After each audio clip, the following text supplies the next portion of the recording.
are developing nuclear capabilities too, and it's going to return upon his own head. You reap what you sow. You try to rule in violence, you try to live by the sword, you're going to die by the sword. And that's how this devil has lived, man. That's how he conquered the world. In Revelation, it says that he could perform miracles and make fire rain down from heaven. That's how he got into his power structure. Once they dropped those nukes, man, people were like, all right, no more war. We'll do whatever you want, man. You can have the world standard currency. You're a crazy motherfucker. We'll surrender. But now, man, he's losing that power. You know, the dollar is slowly collapsing. You know, the more war tensions are rising. Yep. You know, you go into Russia's policy, their nuclear missile policy, and they say if anybody launches any type of missile, not necessarily having to be a nuclear missile, but if they launch any type of missile on Russia or one of their allies, they're returning with a nuke, man. And look at all the tension that's happening in Afghanistan right now. And the reason is because of this devil's greed. You know, all wars are bankers' wars. Hey, they make war to make money, man. Go in there and take all the resources. But hey, for like the last 10 years or so, over there in Afghanistan, you know, the Al Qaeda was at a standstill. You know, they didn't really get into gunfights like that. But once they withdrew the troops over there, it allowed Al Qaeda to take back over and, you know, start, you know, some chaos, just so they could justify themselves going back in there and start firing bullets. Because when they're firing bullets, then that's when, hey, you can make money off of war. But also with that war being started, that's Esau's greed taking control over him. You know, that shit's gonna get him into these nuclear warfare, man. It's gonna be his own demise. Come on. Brother is holy something.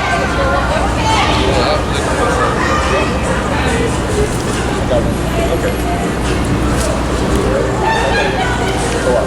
This is 1 Peter chapter 4, verse 7. But the end of all things is at hand. Be ye therefore sober and watch unto prayer.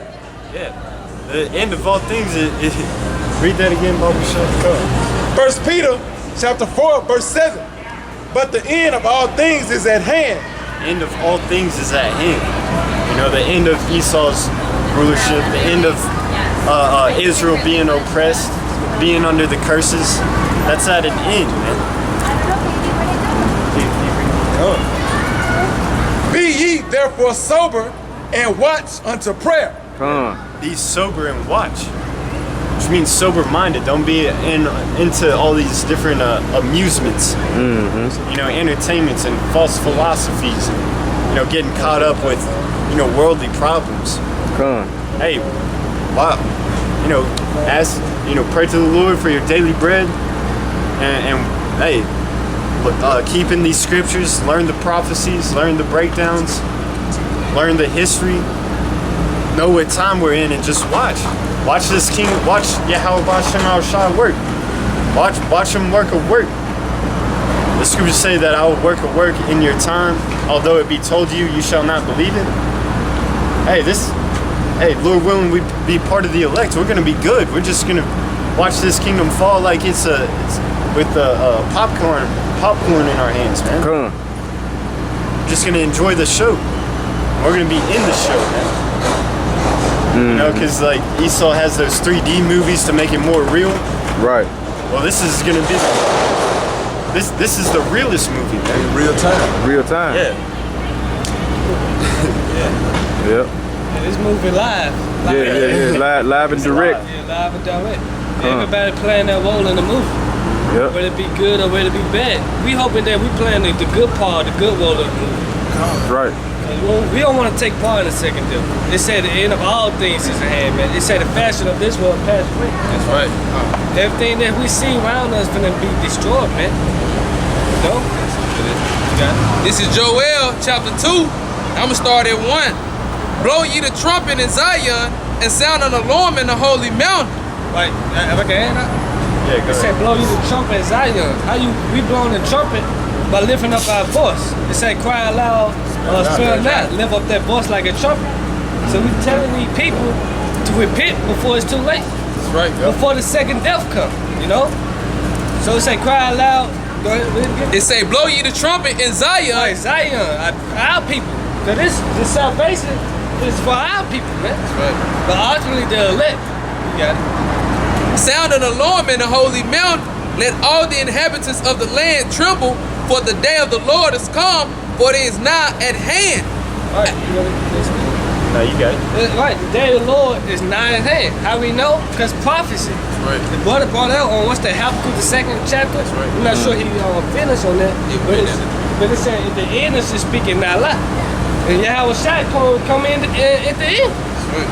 You know, his second coming will be when all hell break loose, man. That's right. He start coming to set fire on the earth, or will I be if it already be kindled? Right. So Yahweh Shai is him, man. That's right. He visiting this place. 2nd Ezra 9th chapter, man. That's right. Okay. Verse 2, a day of darkness and gloominess, a day of clouds and of thick darkness, as the morning spread upon the mountains, a great people and a strong, there have not been ever the like, neither shall be any more after, even the years of many generations. Right, this Yeah, this is gonna outshine all the other Lord's movies, so to speak. You know, or chapters in his movie. Yeah. Right. You know, because like, hey, what was the first chapter? The Egyptian deliverance. Yeah. Hey, that was a dope part of the movie. That's right. You know, he hit him with 10 plagues. Those plagues were serious, man. That's right. Favorite one was the plague of darkness. You can read about that in Wisdom of Solomon, the 17th chapter. It talks about strange apparitions. Oh yeah. Hey, they're hearing shit, and you know, there's complete darkness. So it said thick darkness. You know, it's that darkness that you can feel. You walk into a room that's dark, and you're like feel it creeping on you. Hugging you. You know. get the chills. Yeah, all the spirits were fucking with them, man. You know, hey, when I was growing up, me and my cousins would play the scary game, right? Mm-hmm. What we would do, you know, the younger cousins would try to go and find the person hiding. And the person that was hiding, because it was a dark ass room where we played in, or downstairs basement area. And you know, the guy that was hiding would try to fuck with the kids, like throw shit around and be like, oh, he's over here, but I don't want to run over there because it's dark and scary. Hey, that's what the spirits in the plague of darkness were doing. Yeah. Back in the time of Egypt. They're just fucking with the Egyptians, man. You know, it said in Wisdom of Solomon, the 17th chapter, talks about how you know, it's so dark that they desired to see a light, but then whenever a light shone onto them, it was even scarier than, you know, them not seeing anything. So whenever, that's those pop-up scares in those movies. Right, like, right. You know, like now you watching a video on social media, there's something pop up out the blue or something. Yeah, yeah. Oh, yeah. That's how it was when they saw the light. They saw demons basically, man. Yeah. Right. Demons were popping up and scaring the shit out of them. Yeah. Strange apparitions. Yeah, apparitions. Right. You don't add on demons, hey man. Right. I seen them, man. That shit's scary, man. Yeah. So you got Back in Joel chapter 2 in verse 3, a fire devoured before them, and behind them a flame burneth. Hey, you got it. Fire burneth before them, and behind them a flame burneth. Let's talk about those missiles, man. Flame burneth behind them, that's how they get there. Once they're there, they explode, create that more fire. More fire. I was gonna say, like we brought out Revelation 9 chapter details. Yeah. That's that fire. The fire make like a bottle rocket. You ever pop bottle rocket? In order for the travel, you gotta light it in, and the fire shoot out. That's how it travel. Yeah, like that. It's upside down. It's a lot. You know, just All like right. that. Let me get it on. You see? I tuned in one They time. let's say he John away, let's say well like serpents. Cause that smoke. You know, I get done. Right, right. Yeah. Like flying serpent. Yeah. That's that flying serpent here, man. This is back in Joel chapter 2 and verse 3. A fire devoured before them, and behind them a flame burneth. The land is a garden of Eden before them, and behind them a desolate wilderness. Yeah, nothing shall escape them. Yeah. Hey, a good representation of that is what's that? Terminator, Judgment Day. Yeah. Hey, when it panned out and saw, you know, all the buildings, you know, hey, it was a Garden of Eden. You know, look at Esau's, you know, infrastructure. Hey man, you got some dope ass buildings, you know. That's why John the Revelator marveled at the horde, which was America, that sat upon the beast. He's like, damn, like shit looks nice. You have to give it to Esau. He got the fatness of the earth, and he gets all the resources, and he builds up these big ass buildings and skyscrapers. You know, empires, man. You know, every major city is like its own empire. Hey, but before it is nice, but as that nuclear destruction just swept them off like it was nothing, man. When you watch that movie. It's Isaiah chapter 13, verses 19 through 21. And Babylon, the glory of kingdoms, the beauty of the Chaldees' excellency, shall be as when the Most High overthrew Sodom and Gomorrah. Yeah, and yeah, so it said all of its beauty and excellency, you know, all of its, you know, nice shit. They got nice cars, nice, you know, private jets, palaces, you know, buildings, what are they called? Penthouses. Right, yeah. Mansions, all their nice shit. It's gonna be as Sodom and Gomorrah. You know, when the Lord, you know, overthrew Sodom and Gomorrah, and how did he do that? Fire and brimstone. Yep. This let you know, this talking about Babylon the Great Milk. Ancient Babylon wasn't destroyed by like Sodom and Gomorrah. Oh, yeah. So this talking about now, this is a future prophecy right here about to take place. Yeah, that's part of the thing. Like we were reading earlier, hey, measure thou the times diligently. You know, when you read these scriptures, you filter through history and current events and what's gonna happen. You know, people's plans on, you know, the people in power, their plans on what's gonna happen, filter through the scriptures, it lines right up. You know, it doesn't become a secret because the Lord's dealing with it, you know? He revealeth his secrets to the prophets, but hey, but if you want to be ignorant, hey, the scriptures say our people that are destroyed for a lack of knowledge. If you don't research anything, then you don't know. If you don't know the history, you don't know the mystery. Yeah. You gotta know the history to know the mystery. Yeah. Yeah. Verse 20. It shall never be inhabited, neither shall it be dwelt in from generation to generation. Hey, that's also how you know that it's not talking about ancient Babylon. Because there's still people over there in that land. Come on, man. But hey, if you have eyes to see it, you know, and ears to hear, and hearts to believe, so to speak, minds to believe it, hey, this place is gonna get destroyed by a thermonuclear missile, and it's gonna turn this bitch into a desert. Yep. Yep. Neither shall the Arabian pitch tent there, neither shall the shepherds make their fold there. But wild beasts. Because Arabians, you know, Arabs, they like to dwell in the desert with their camels and shit. Oh, yep. They call them sand people. Yeah, sand people. Yeah, Esau yeah. calls them sand niggas. They saying niggas, yeah. You know? But hey, this over here, this place finished. Ain't nobody about to walk on this land no more once it be totally right out, man. We can fly over it, you know? Go ahead. Verse 21. But wild beasts of the desert shall lie there, and their houses shall be full of doleful creatures, and owls shall dwell there, and satyrs shall dance there. Right, so unlawful animals here, man. Desert probably gonna be over here. Back in Joel, just read down.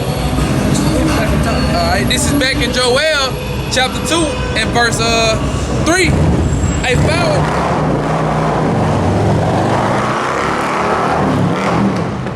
a fire devoureth before them, and behind them a flame burneth. The land is a garden of Eden before them, and behind them a desolate wilderness. Desolate wilderness, man. This place is gonna be like a desert, man. You're not gonna know where American is. I mean, not American. Where New York is. Yeah. You know, Los Angeles. Yeah. Where Memphis is. Yep. You ain't gonna know nothing there, man. Cause this place gonna be wiped out. You got it. Verse, finish off verse 3. Eden before them, and behind them the desolate wilderness. Yeah, and nothing shall escape them. Like nothing shall escape. You're not gonna. Hey, you can't escape the second death unless you got the mark of the what, man. Unless you were chosen for the foundation of the earth. That's how you gonna escape, man. Mark of exemption. You get 2 Legends 9 and 7. Yeah. Okay, verse 4. The appearance of them is as the appearance of horses, and as horsemen, so shall they run. Right, so should they run. Horses going to power, right? So when those mills of travel, it's gonna look like horses, man. Get that 2 Legends real quick. 2 Ezra 9 and 7. And every one that shall be saved and shall be able to escape It should be able to escape by his works by his works and by faith and by faith. whereby ye have believed. Right, so this is how you gonna escape this second destruction, by your works and by your faith. You gotta have both. Faith without works is dead, man. That's right. So you gotta have the faith and the works, man. And how can you show your works? By action. By coming out here on the highways and byways, by doing the work in season and out of seasons, man. If you want to be delivered from the second death, man. That's how you can show. That's how you show the Lord you love Him, man. When the Lord said, "You love me, keep my commandments. You love me, feed my sheep." So we out here on the highways and byways fishing for the elect, man. Verse 5. That like the noise of chariots on the top of mountains shall they leap, like the noise of a flame of fire that devoureth the stubble, as a strong people set in battle array. Right, this ain't talking about people margin. Keep going. You can see it like. Yeah. Before their face, the people shall be much pain. All faces shall gather blackness. Right, all faces got a blackness. They're gonna be in shock. If you see 200 million missiles coming down, what are you gonna do, man? You gonna be too, man. You gonna have that black represent mourning, man. Sour, basically. The word black up, man. You know, represent death. You go. Before their face, the people shall be much pain. All faces shall gather blackness. Right. They shall run like mighty men. They shall climb the wall like men of war. And they shall march every one in his way, and they shall not break their ranks. They should not break their ranks, because the Most High, go back to Isaiah 34. Let's say, my words be made for heaven. We let the Father give some time. This is Joel. And they're gonna fight. The fire. You know? More fire. More fire. Hey, this is Joel chapter 2. Like the brother was saying, you can't put out this nuclear fire. You gotta let it die out on its own, man. Yeah. That's what it's saying in Revelation 18, that other nations saw her smoke fall off. Yeah. This is verse 7, Joel 2 and 7. They shall run like mighty men, and they climb the wall like men of war, and they shall march every one in his way, and they shall not break their ranks. They should not break their ranks. We got Isaiah 34. Come. You started with 5? Yeah, my supposed to pay for it. Come. Isaiah 34 and 5. For my sword shall be bathed in heaven. Wait, the heaven is the Shabbat Shemayim, which pertaining to the waters, which is the heavens. So this war gonna be going out of space, the heavens, man. So the Most High Spirit gonna be in on Milsus. I was gonna say that's how they operate. So you get launched up into space and enter the Earth's orbit to travel, to save fuel, and then when it comes back down, it uses fuel to pile drive it down. You know, it uses all gravity and then just Turn around, yeah. On the ICBM, they go from one end of the earth to the other. See? yeah. That's how they're not gonna break their ranks. You got the second, you got 3 parts of heaven, man. Heaven on earth, heaven out of space, where the stars at, and the 4th dimension of heaven. You know what the Most High, how much I sit in, man. Right. You know? Isaiah 34 and 5. For my sword shall be bathed in heaven. Behold, it shall come down upon Idumea and upon the people of my curse to judge.